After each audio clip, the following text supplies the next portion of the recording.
जी तो स्टूडेंट्स अस्सलाम वालेकुम। तो स्टूडेंट्स आज के इस लेक्चर में हम बात करने वाले हैं लोकेशन ऑफ अरे एलिमेंट्स के बारे में। ये आप पहले भी जान चुके होंगे। मैंने आपको बताया था कि अपने बाइट का क्या साइज़ होता है और वर्ड अरे का क्या साइज़ होता है। ठीक है, उसी के लिहाज से आज आपको एक फार्मूला मिल जाएगा जिससे आप कभी कंफ्यूज ही नहीं होगे। इसको सही तरीके से समझ लीजिएगा। देखें, वो कहता है the address of an array element can be specified by adding a constant to the base address. कि जो एड्रेस होता है अरे एलिमेंट का, यानी कि अरे के अंदर जो एलिमेंट स्टोर होते हैं उनका जो एड्रेस होता है उसको स्पेसिफाई किया गया होता है। किस तरीके से जी? उसके अंदर एक कांस्टेंट ऐड करके उसके बेस एड्रेस में। ठीक है, बेस एड्रेस क्या होता है? हमारा W हमेशा बेस एड्रेस होगा। ठीक है, ये चीज़ याद रखिएगा। तो देखो वो कहता है इफ़ ए इज़ एन अरे, अगर ए हमारे पास एक अरे है और उसका क्या है जी, S is the size of every element in bytes, यानी कि बाइट्स में, यानी कि उसके अंदर जितने भी एलिमेंट्स हैं उनका साइज़ क्या है जी, अपना अरे है। ठीक है, उस उनका साइज़ क्या है जी, अपना एस है। ठीक है, तो देखें अब एस की जो वैल्यू है उसने बताई है दोनों के लिए, जैसे मैंने आपको बताई थी। आप उसमें समझ गए हो तो काफ़ी बेहतर है, अगर नहीं समझे तो यहाँ पे समझ जाओगे। देखो वो कहता है कि बाइट अरे के लिए एस का साइज़ क्या होता है, 1 होता है। यानी कि मैंने आपको बताया था एक बाइट का डाटा लेगा हर एक उसका एलिमेंट। वैसे ही वो कहता है कि एस इज़ इक्वल टू 2 होगा वर्ड अरे के लिए, यानी कि एक वर्ड जो होता है 2 बाइट का डाटा लेता है। यही चीज़ वो यहाँ पे बता रहा है। समझ आई मेरी बात की? तो साइज़ ऑफ एवरी एलिमेंट का मतलब है कि बाइट्स में, देखो वो कह रहा है इन बाइट्स, यानी कि बाइट्स में कितना उनका साइज़ है। तो देखो ये 1 बाइट का होता है जो बाइट की अरे होती है, और उसके बाद वर्ड की अरे का जो साइज़ होता है हर एक एलिमेंट का 2 बाइट का होता है। ठीक है, समझ आ गई बात की? आगे देखो पोजीशन वो बता रहा है, कहता है कि अगर आप जानना चाहते हो काफ़ी इजी है ये, उसने दोनों के लिए बोला, बाइट अरे के लिए भी वर्ड अरे के लिए। जनरल बात किया ना तो जनरल में कभी इंसान फंसता नहीं है, क्योंकि वो जनरल पर्पस हर एक चीज़ की बात कर रहा होता है। वो कहने की गवाही दे रहा होता है हर एक चीज़ की। देखो वो कहता है ये एलिमेंट्स को उसने बताया कि पहला एलिमेंट है, फिर दूसरा एलिमेंट है, फिर तीसरा, फिर सो ऑन एन, यानी जितने मर्जी एलिमेंट आपकी अरे में आ जाए। अब वो जनरल बात कर रहा है। देखा है, जनरल बात हो रही है, ना कि उसने कोई एग्जाम्पल उठाई है। देखो वो कहता है पहला एलिमेंट तो आपका वहीं पे पड़ा होगा जो पहला उसका एड्रेस होगा। हमने W के नाम से अरे ली थी तो पहला उसका नाम क्या रखा था, W रखा था। ठीक है, यहाँ पे A के नाम से अरे ले लिया तो चले A रख दिया है। ठीक है, A रख दिया। ठीक है, अब आगे देखो दूसरा एलिमेंट कहाँ पे होगा, A+1 मल्टीप्लाई बाय S। समझ रहे हो मेरी बात को? A+1 multiply by S। तो देखिए इससे क्या होगा जी, अगर अरे बाइट साइज की हुई तो फिर तो आ जाएगा A+1, क्योंकि S की वैल्यू 1 होगी। तो यही हमने पढ़ा था, W+1 आया था अपने दूसरे नंबर का साइज़, याद है ना? एक एक का फ़र्क पा रहा था। अगर मैं 1 1 पुट करता जाऊँ तो देखो क्या बनेगा, A+1 A+2, यानी कि W+1 W+2 फिर W+3 W+4 इस तरह से आता जाएगा, यानी कि एक एक बाइट का फ़र्क आता जा रहा है।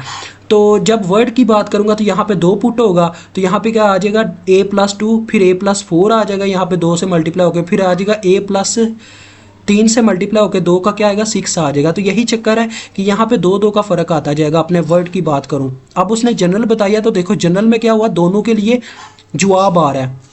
अब उसने लास्ट में हमें मेन मुद्दा बता दिया कि क्या फार्मूला है। देखो वो कहता है कि जितने मर्जी आपकी अरे में एलिमेंट है, अगर आप किसी भी एलिमेंट की अपनी लोकेशन जानना चाहते हो ना तो ये फार्मूला है आपके पास कि क्या करो कि जोन से नंबर वाला आपका एलिमेंट है, ठीक है, उसमें से -1 करके उसको S से ज़रब दे दो। मतलब कि अगर बाइट साइज़ किया उसका S की वैल्यू पुट कर दो, अगर वर्ड साइज़ किया तो उसकी S के वैल्यू पुट कर दो और उसे A में जमा करवा दो, यानी कि अपनी अरे के साइज़ में जमा करवा दो, तो आपको उसकी लोकेशन मिल जाएगी। ठीक है, अभी नेक्स्ट स्लाइड पे चलते हैं, आपको समझ आती है।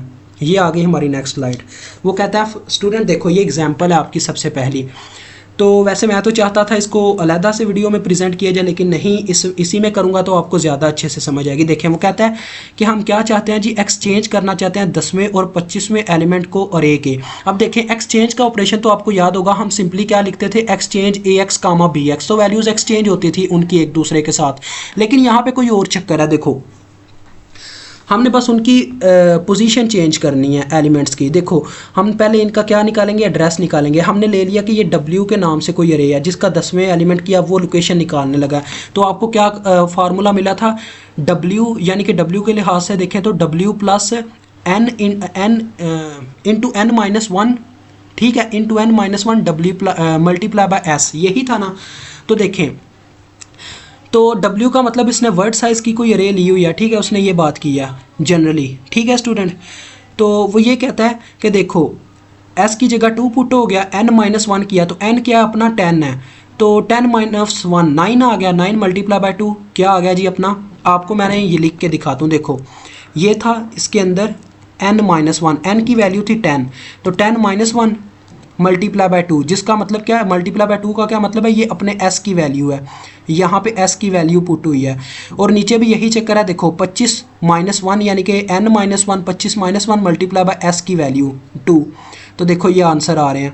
ठीक है, समझ आ गई बात की, तो यही चक्कर है। देखो ये दोनों की जब मुझे लोकेशन मिल गई, अब मैंने बस इनको एक्सचेंज करना है। अब मैं डायरेक्ट ऐसे नहीं कर सकता स्टूडेंट, दो मेमोरी लोकेशन लेके डायरेक्ट ही उनको एक्सचेंज कर दूं, यानी कि मैं ऐसा बिल्कुल नहीं कर सकता कि ऐसे लिख दूं। देखो यहाँ पे तो एक प्रोसीजर के थ्रू हुआ है, मैं ऐसे नहीं कर सकता यहाँ पे लिखता कि एक्सचेंज W+48 कामा W+18, यानी कि इन दोनों के मेमोरी के एड्रेस लिख देता, क्योंकि ये अलाउ नहीं है, ये हम चैप्टर नंबर 4 में पढ़ के आए हुए हैं। ठीक है, तो वो देखो उसने पहले क्या किया जी, अपने इस एड्रेस वाली वैल्यू को स्टोर करवा दिया, क्योंकि ये उसका एड्रेस है तो इनडायरेक्टली उसकी वैल्यू ही इसके अंदर आके स्टोर होनी है। ठीक है, तो W+18 जो वैल्यू है उसको स्टोर करवा दिया अपने AX में। ठीक है, हमने पहले क्या किया जी, AX में उसको स्टोर करवा दिया, हमने बस उनकी एक्सचेंज करना उनको। तो देखो फिर हमने क्या किया जी, जब ये काम हुआ, आपको मैं साथ में ना इनका रिजल्ट भी बताता जाऊंगा। देखें जब ये काम हुआ तो क्या हो गया जी, हमारा AX बराबर हो गया उस वैल्यू के जो कहाँ पे पड़ी हुई थी, W+18 पे। अब मुझे नहीं पता वो कौन सी वैल्यू है, हमने बस उसका एड्रेस जाना है। ये सारा काम असेंबलर का ये निकालना कि यहाँ पे कौन सी वैल्यू पड़ी हुई है। ठीक है, आगे देखो जब ये वाला ऑपरेशन परफॉर्म हुआ तो क्या हो गया जी, अपने AX की वैल्यू एक्सचेंज हो गई, AX की वैल्यू जो थी एक्सचेंज हो गई इसके साथ, यानी ये जो वैल्यू है यहाँ पे आके इसके अंदर स्टोर हो गई और इसकी वैल्यू चलेगी W+48 में। तो इससे ये काम, ये चेंजेस आए। देखो अब हमारा जो AX है वो बराबर हो गया W+18 के, 48 के, और जो W+48 था वो बन चुका है W+18। ठीक है, जो W+48 था अब वो क्या हो गया अपना W+18। तो देखो W+18 हो गया, यहाँ पे ये हो गया W+18। अब यहाँ पे 48 ही रहने देता हूँ, आपको समझा देता हूँ बाद में। देखो अब उसने क्या किया जी, जो W+18 की वैल्यू थी उसको AX से एक्सचेंज कर दिया। तो जब ये AX से एक्सचेंज करेगा, मूव करेगा, तो आपको पता है जब मूव का ऑपरेशन परफॉर्म होता है तो क्या होता है जी, कि जो प्रीवियस वैल्यू होती है वो वहाँ से रिमूव हो जाती है और उसकी बजाय वो वाली वैल्यू स्टोर हो जाती है जो आप मूव करते हो। तो AX की वैल्यू इसमें मूव हो जाएगी, तो ये किसके इक्वल आ जाएगा, W+48 के, क्योंकि वहाँ पर ये वाली वैल्यू स्टोर पड़ी हुई है। तो देखो ये कर क्या रहा है, देखो स्टूडेंट पहले उसने क्या किया जी, अब उसने टोटली वैल्यू चेंज कर दिया। इससे क्या हुआ कि अपना जो W+48 यानी कि जो W, इससे ये हो जाएगा यार, अब मैं आपको ज़्यादा डिटेल में कैसे जाके बताऊं कि ये इस तरह से देखें, जो W+10 पे है ना वहाँ पे जाके अब स्टोर हो चुका हुआ है W+48 की वैल्यू, जो भी इस एड्रेस पे वैल्यू है।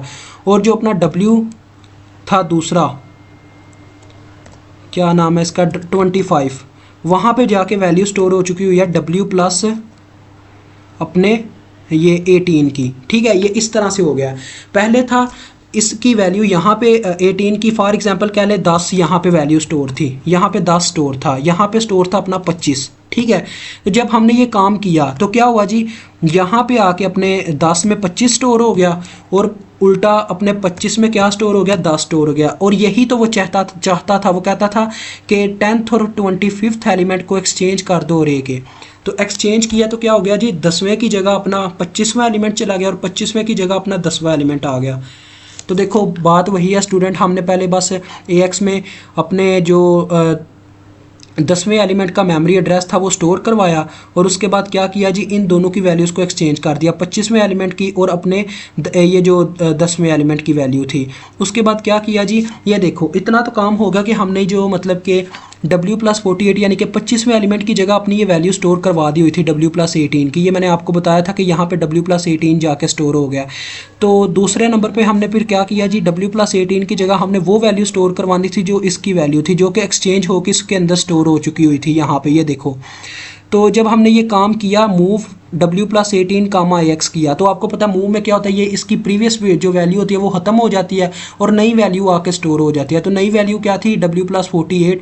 तो लिहाजा क्या हो गया जी, अपने W×10 के अंदर स्टोर हो गई W+48 और W×25 के अंदर स्टोर हो गई W+18। तो उनकी वैल्यूज़ मैंने वैसे ही आपको एग्जाम्पल के तौर पर दी हैं 10 और 25। तो ये इनके अंदर उल्टी हो गई, देखो पहले 10 ऊपर थी 25 नीचे थी, अब क्या हो गया 25 ऊपर चली गई 10 नीचे हो गई। तो ये इसी ऑपरेशन को एक्सचेंज कहते हैं।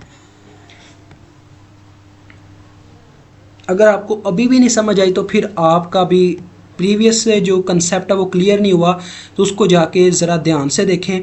ठीक है स्टूडेंट, ये ऐसे ही है, आप चाहें तो एक और यहाँ पे काम कर सकते हैं, लेकिन उससे थोड़ा फ़र्क आ जाएगा, वो थोड़ा अच्छा नहीं लगेगा, सूटेबल नहीं होगा। तो आप यही इसी को फॉलो कर लें तो ज़्यादा अच्छा है। ठीक है जी।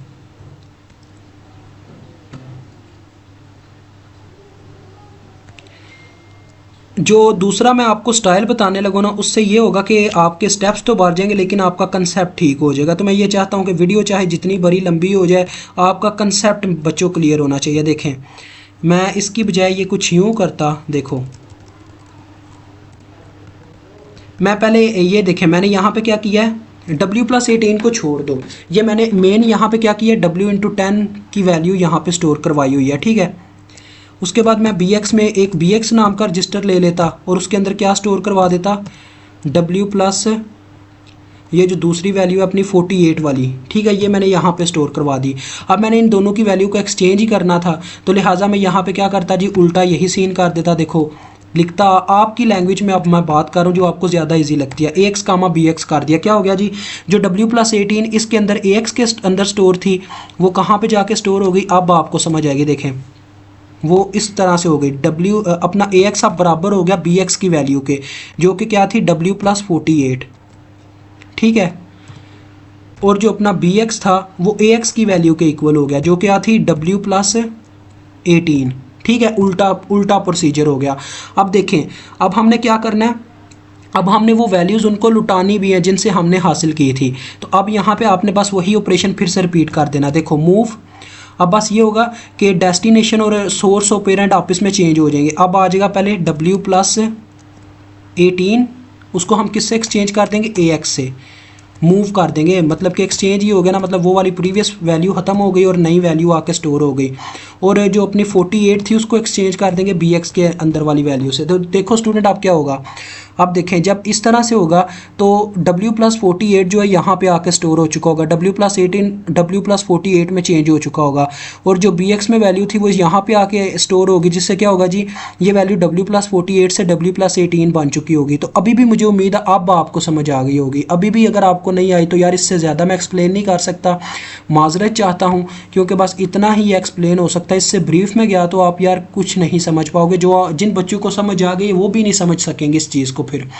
ठीक है, तो ये मिसाल के तौर पे मैंने दो वैल्यूज़ ली थी, इनका कोई चक्कर नहीं है वैसे तो। और आपको एक और चीज़ बताता चलो, पता है वो BX का इस्तेमाल क्यों नहीं करते, क्योंकि आगे जाके BX एक वैल्यू के लिए फ़िक्स हो जाना, इस वजह से हम BX का इस्तेमाल कम करते हैं। तो अगर आप जो बच्चे उन 3 स्टेप्स को समझ पाए जो मैंने प्रीवियस में लिखे थे, वो तो काफ़ी हद तक बेहतर है। अदरवाइज़ आप BX का इस्तेमाल कर भी लो तो मसला नहीं आएगा, क्योंकि बाद में आप जब इस्तेमाल करोगे BX को तो आपने पता क्या कर लेना, उसको XOR BX से BX को XOR कर लेना ताकि वो क्लीन हो जाए, साफ़ सुथरा हो जाए, मतलब टोटली रीसेट हो जाए। तो भी आपसे इजाज़त चाहता हूँ। अल्लाह हाफिज़, अस्सलाम वालेकुम।